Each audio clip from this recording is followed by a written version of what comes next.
આજ રોજ જામનગર ખાતે એમએસએમઈનું માર્ગદર્શન અને જામનગર એક્સપો જે જામનગર ફેક્ટરી ઓનર્સ એસોસિએશન અને કેએનડી કોમ્બિનેશન અમદાવાદ જોઈન્ટ 2025માં 13, 14, 15, 16 ફેબ્રુઆરી ન્યૂ જામનગરની સામે એક ભવ્ય ઇન્ટરનેશનલ એક્સપો કરવા જઈ રહ્યું છે અને આ એક્સપોની અંદર જામનગરના 75 વર્ષના ઇતિહાસમાં ફર્સ્ટ ટાઈમ ગ્રાસપાટને હાઇલાઇટ કરતો પહેલો એક્સપો છે.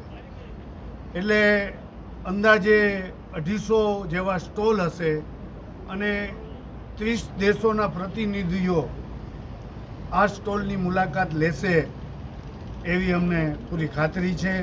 અને સરકારની જે સંસ્થાઓમાંથી સ્ટોલને જે બેનિફિટ 100% મળશે, અમે સરકારના એમએસએમઈ ડિપાર્ટમેન્ટ અને અલગ અલગ ડિપાર્ટમેન્ટ રજૂઆત કરી અને સ્ટોલની અંદર અને જે આવવાવાળા આપણા બાયરો છે એને પણ જે કાંઈ પણ જે સરકાર ફેસિલિટી આપે છે એના માટેના અમારા પૂરા પ્રયત્નો ચાલુ છે.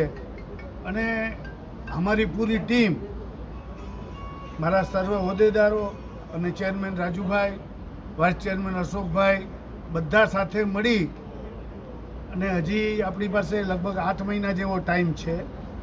તો આની એક એવો પ્રચાર કરી અને 250થી પણ વધારે સ્ટોલ થાય અને આ ડોમેસ્ટિક માર્કેટમાં પણ આનું માર્કેટિંગ જબરું થશે અને વચ્ચેથી જે ટ્રેડર્સ છે એ નીકળી જશે અને ડાયરેક્ટ બાયર સાથે જામનગરની ઇન્ડસ્ટ્રીને એક તક મળશે. 75 વર્ષના ઇતિહાસમાં ખાલી બ્રાસપાટને લગતું કહી શકાય એવું આ પહેલું જ એક્ઝિબિશન છે.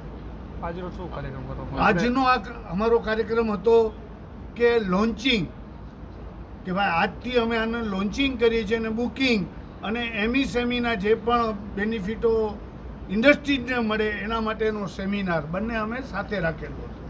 કેટલા દેશના લોકો પાર્ટિસિપેટ કરશે? લગભગ અંદાજે 30 દેશના પ્રતિનિધિઓનો અમારો અત્યારે ટાર્ગેટ છે કે જે બ્રાસપાટની આઇટમો આપણી નિકાસ થાય છે. અમે બધા દેશની એમ્બેસી અને સરકારની જે સંસ્થાઓ છે એને અમે બધાને લેટર લખી અને અમે રૂબરૂ વિઝિટ પણ હોદ્દેદારો અને અમારા ચેરમેનોએ કરેલી અને એમાં પણ અમને એને ખાતરી આપેલી છે કે વધારેથી વધારે 30થી પણ વધારે દેશોનું પ્રતિનિધિઓ અહીંયા આવશે એવી અમને વિશ્વાસ છે.